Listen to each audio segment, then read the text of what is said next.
Hello everyone and welcome to Medicated Housewife DIY where crafting and mental health come together. My name is Sarah. In today's DIY video, we are making 3 projects for spring using Dollar Tree Tumbling Tower blocks. That's the Dollar Tree Jenga blocks. These are beautiful coasters and a trivet / riser that brings some high-end modern rustic and farmhouse vibes for spring. You're going to love this DIY decor, so let's go make some stuff and jump right into this.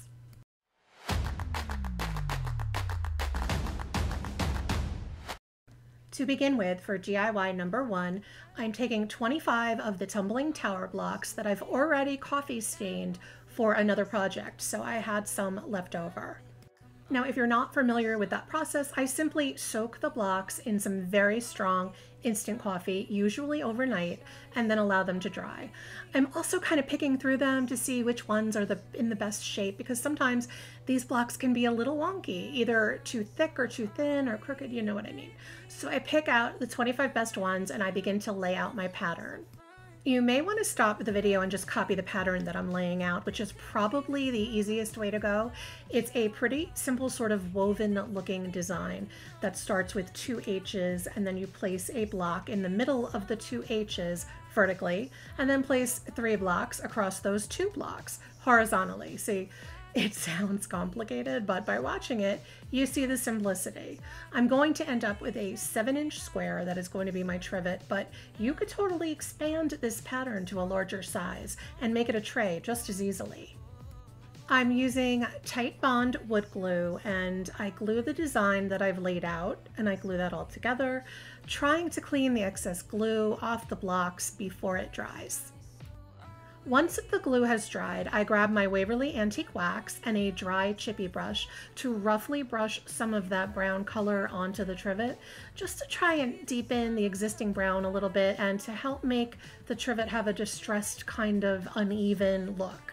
I do this to both sides of the trivet. Once that dries, I mix some of the Waverly white chalk paint with some folk art acrylic paint in the color Camel, because I felt that the white alone was way too stark a contrast for the brown color that I already had there.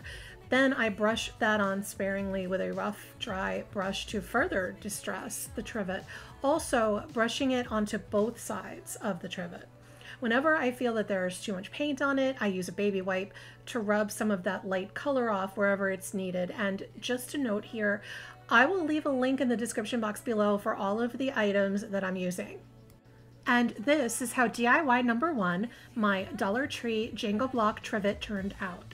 It doesn't get any easier than this, and I think that the combination of the distressing and the woven looking pattern make this a really beautiful farmhouse style trivet. You could also use some blocks under it, and this would make a lovely farmhouse style riser.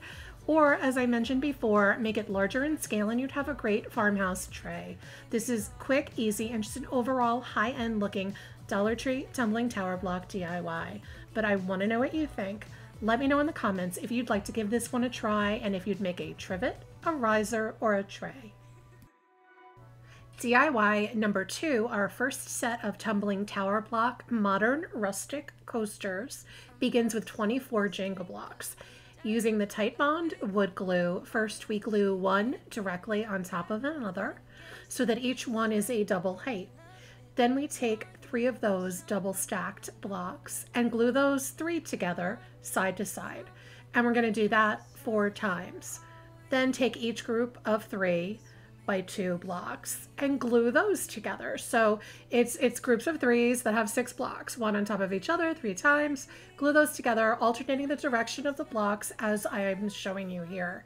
And this is just a basic Jenga block square, but it's double thickness. We're going to repeat that entire process so that we have 2 squares, each of them consisting of 24 blocks. Once our set of 2 24 block squares have dried, I stain them using Minwax stain in the color Jacobean, which is a really deep, dark, warm brown shade. And I want these to have full coverage, so I'm pretty generous with the stain. I stain both sides of the squares as well as all of the edges. Now, I only did one coat, but I did go back over any of the spots that I felt had not absorbed enough of the color to try and get an even color brown like all around. And then I set those aside to dry.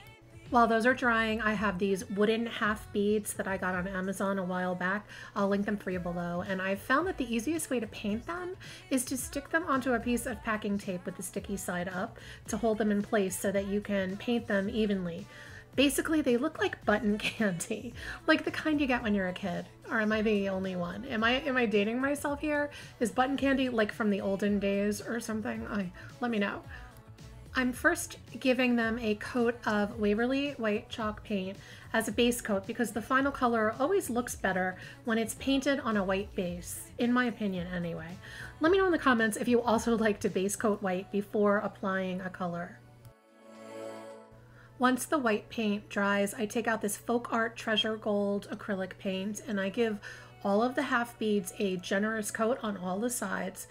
I needed 20 beads per coaster, so 40 beads in all, but I also painted a few extra because it is always good to have extra.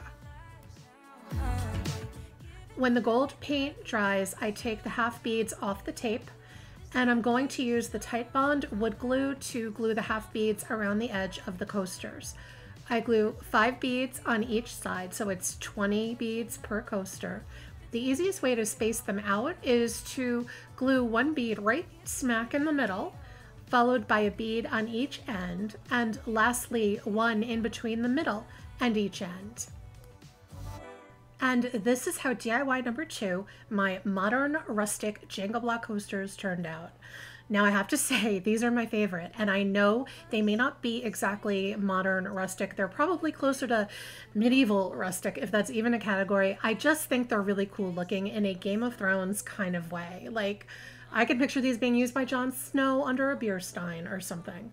Who am I kidding? Jon Snow would never use a coaster. All right, I'll stop with the Game of Thrones references, but I really like these, and I'm definitely going to use them. Let me know what you think. DIY number 3, our third set of coasters, starts off the same as DIY number 2, but we're not doubling up the height of our squares. So we begin with gluing 3 blocks together side to side. We take 4 groups of the 3 blocks and glue those together into a square. We're going to repeat that process to make 2 squares that have 12 blocks each.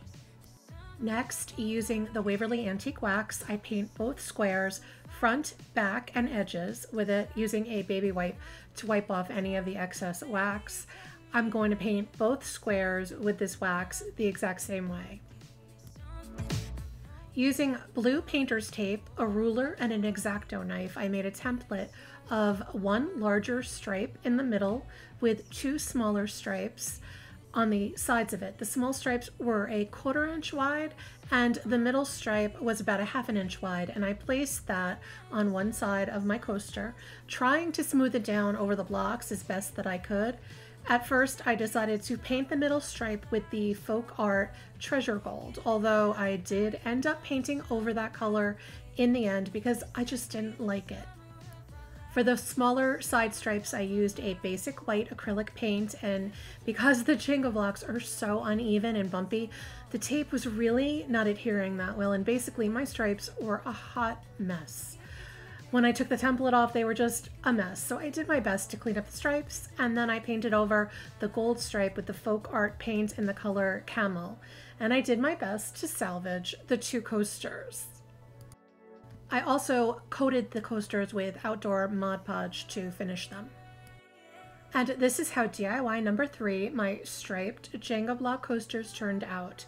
I'm not gonna lie here, these are not my favorite. I am not really feeling them.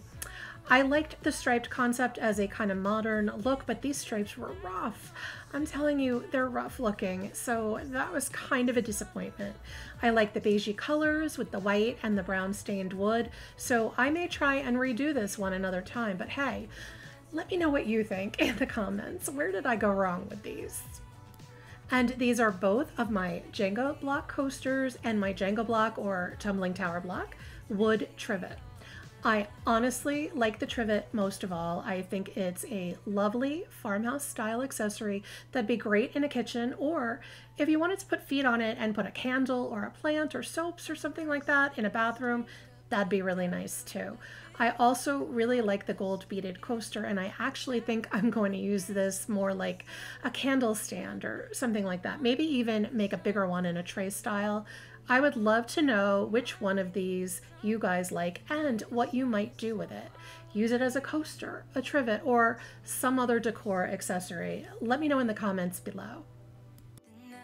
I hope you enjoyed this Medicated Housewife DIY, and if you did, please consider hitting the like button and subscribing. It really helps out my channel. Once again, thanks for watching, and until next time, I'm the Medicated Housewife, and crafting is my medication.